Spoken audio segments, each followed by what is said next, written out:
ነው ደህና አይደለም አለፍ ስማኝ ለምን ነው ከቤታችን ማጥቶት አብራት እያደርክ መሆኑን ረሳው እንዴ አሁን ልቀቀኝ አለቀ እኔ አክብሬ ነበር አንተ ግን ልትከበር አልቻልክም ከቤት ትወጣለህ አትወጣም ከፊት ለፊታችን ፖሊሶች እየመጡ ነው ሁለታችንም እንግባ ወይስ አንተ መጠለያም አላማም ስለሌለ ምንም አይከብድም እኔ ግን አላማ ያለኝ ሰው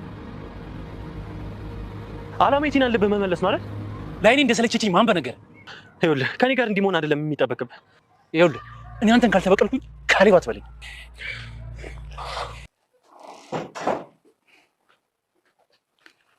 አባዬ ሰላም አልክ ሰላም ማከታፋ ቆየ እናንተ ግን ለምንድን ነው ከቤት የማትወጡት እንዴ አባዬ አባዬ አትበይኝ አንቺ የወለድኩትም አባዬ እንዲለኝ አልፈልግም አባዬ የተፈጠረ ነገር አለ እንዴ ያልተፈጠረውን ንገሪኝ እንጂ ለምን አጅሬዎችን ሰብስበህ አትወጣም እሺ በቃ አባዬ ተረጋጋ አትበለኝ እኔ ምንም አልሆንኩም እሺ ዳንኤል አባዬ ውጡ እያለ ነው ለምን አትወጡ አባዬ ካለ እወጣለሁ ካሌብ ግን ደግሞ አሁን መሽቷል ምን አገባኝ ታዲያ ተነስና ውጣ አባዬ መሽቷል እኮ እዚህ ቤት ውስጥ እኮ እስኪመሽባችሁ ኖራችሁ አዎ ይገባናል ሸክም ሆነናል ግን በዚህ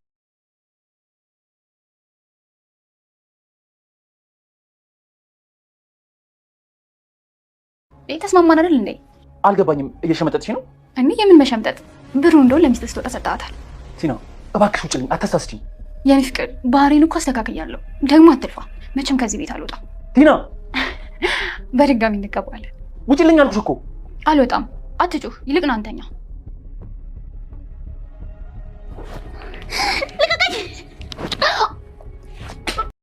ዳኒ ወይ ሽማግሌውን ወይ ልጁን አንድ ነገር ማድረግ አለብን እያለ ነበረ። እኔ በኤዱ ቀልድ አላውቅም እና በምስትና በርስት ማን ቀልድ ያውቃል እያሉት ነበር የካሌብ አባት። አሁን ግን ካሌብ በእኔ እየቀለደ ነው እያለ ነበር ዳኒ። ማ በሚስቱ እሷን ተዋት ቀልዳበት ነው እሱ ነው ሚስቴ ላይ ዳርዳር እያለ ያለው ማ ካሌብ እያለ ነበር ዳኒ። ምናልባት እየቀለደብህ እንዳይሆን እያሉት ነበር የካሌብ አባት። ሰላም ጤና ይስጥልኝ ወደና የተከበራችሁ በመላው ዓለም ያላችሁ ኢትዮጵያውያን ኤርትራውያን እግዚአብሔር ይመስገን ደህና ነኝ። የግፋናውን ቤስት እና የሰራተኛ ፍጥጫን ክፍል 37 አብረን እናያለን። ዳኒ አባዬ እኔ አስቀይሜ ያለው እያለ ነበር የካሌብ አባትን። አላስቀየምከኝም ምን ነው ይላሉ የካሌብ አባት። ታዲያ ምንድን ነው እየሆነ ያለው እያለ ነበር ዳኒ። ሆነ ይላሉ የካሌብ አባት። እኔ በኤዱ ቀልድ እንደማላቅ ታውቃለህ። በሚስትና በርስት ማን ቀልድ ያውቃል ብለህ ነው። አሁን ግን ካሌብ እየቀለደ ነው። ማን በሚስቱ ተዋት እሷን እባክህ ቀልዳበት ነው እሱ ነው ሚስቴ ላይ ዳርዳር እያለ ያለው። ማን ካሌብ? አዎ ካሌብ። ምናልባት እየቀለደብህ እንዳይሆን ማለት ለምን እያለ ነበር ዳኒ። እኔ ምን አውቃለሁ አንተ ምን አድርገሃል? እኔ ምን አደርጋለሁ? ምንም አላደረግኩም። እንግዲያውስ አንተ ምንም ካላደረግ እሱ ምንም አያደርግም። በአይኔ በብረቱ እያየሁ እያለ ነበር ዳኒ። እንግዲያውስ እንደዛ ካሰብክ ጠይቀው፣ ግን ደግሞ ከመጠየቅ በፊት እሱ ምን በወስድበት ነው ሚስቴን የሚወስደው ብለህ ራስህን ጠይቅ እያሉት ነበር። ማለት ብሎ አፉ እየተያያዘ መናገር መልስ መመለስ ሲያቅተው በቃ እንደውም ተው ብሎ ተነስቶ ጥሎ ይወጣል ዳኒ። የካሌብ አባትም ክትክት ብሎ ይስቁ ነበር። ከዛ ከቤት ወጥቶ ካፌ ላይ ቲናን ያገኛታል። የሆነ ነገር ማድረግ አለብን ወይ አባትየውን ወይ ልጁን እያለ ነበረ። አንተ ምንድን ነው እንደዚህ ያናደደህ እያለችው ነበር ቲና።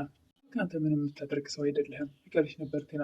ለምን እንደዛ ትኛለሽ? ራስ ያልለው እንዴት ላድርግ ያልኩሽ ምን ዋጋ አለው ትልፈሰፈሳለህ እያለች ነበር ቲና። ቆይ ምንም አላሰብሽም አንቺ?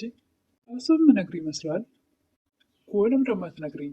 እንዳግዝሽ አትፈልግም? አልፈልግም። እሺ አታግዘኝ ይሻል እንዴ? አዎ ያመኛል። ለምን እንዴት ተበሳጨህና በአንድ ጊዜ እንዴት እንደዚህ እንደወሰንክ አላውቅም። ቤት ውሻ እንዳደረጉንም አልረሳውም እያለ ነበር ዳኒ። ቤታቸው እኮ ነው እያለችው ነበር ቲና። ውሻ መሆንሽን ተስማምተሻል እያለ ነበር ዳኒ። አንተ እኮ የምትናደደው ያቺ ልጅ ስትመጣ ነው። እሺ ቆንሽ 3 መጣ የተናደርሽው? አዎ ምክንያቱም አልተፋታንም። ንቀቱ ግን ያናድደኛል እና ምን እንዳሰብሽ አትነግሪኝም እያለ ነበር ዳኒ። እኔ እስካሁን የማውቀው እንደሚገድላቸው ነው። እኔ አሁንም በፈጣጣ ወደዛው ቤት ተመልሶ መምጣቱን አልተውም። ኤደንንም ከካሌብ ጋር አይተዋት አሁንም ተመልሶ እንደዛ ተበሳጭቶ ተመልሶ ወደዛ ቤት ይመጣል። አንተ ግን ውጣ ተብለህ አልወጣም እያለው ነበር ካሌብ። ይኸውልህ ካሌብ ከኔ ጋር ከፍተኛ ጦርነት ፈልጋል መሰለኝ። ጦርነት አልክ ቀልደኛ። ከኖሮ ጋር መገፈጥ ያቀተህ ከኔ ጋር ልትጋፈጥ ያምርሃል? ከመጣህብኝ አዎ። ቆይ ዱል የምታስቀይማታለህ። ደግሞ በኛ መሀል ምን አገባህ? የባኛም ግን ልታገኝ ስላልፈለገች ነው። ሳማኛለህ ካሌብ። እኔ በኤዱ ከመጡብኝ ሞትም ቢሆን አልፈራም። ነው በዚህ ልክ እንደዚህ ተሰማህ እያለ ነበር ካሌብ። በኤዱ ከሆነ ሞትም ቢሆን በፍጹም አያስፈራኝም። እንድትመርጥ መጸለይ ያለብህ። አይኑ ውሃው ግን እኔ የወደደችኝ ይመስላል እያለው ነበር ካሌብ። ልጄም ልትወድህ አትችልም። እንኳን አንተን እኔንም አንተንም ወድሃል እንኳን እኔን አንተንም ወድሃለች እያለው ነበር ካሌብ። ወደኛለች የልጅነቷ እኮ ነኝ ገምቼ ነበር ይላል ካሌብ። ምኑን? እንደዛ በልጅነቷ ባይሆን ኖሮ እንዳንተ አይነት ሰው አትወድም ነበር። ከፈለግ ያሳልፈናል።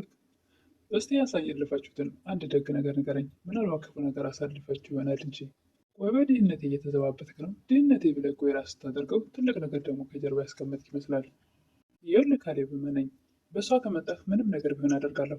ትሰማኛለህ? እንኳን አንተ እኔም ራሴ ምንም አላደረግኩ ብሎ ዱላ ቀረሽ አይነት ነገር ገላምጦት ተነስቶ ጥሎት ይሄዳል።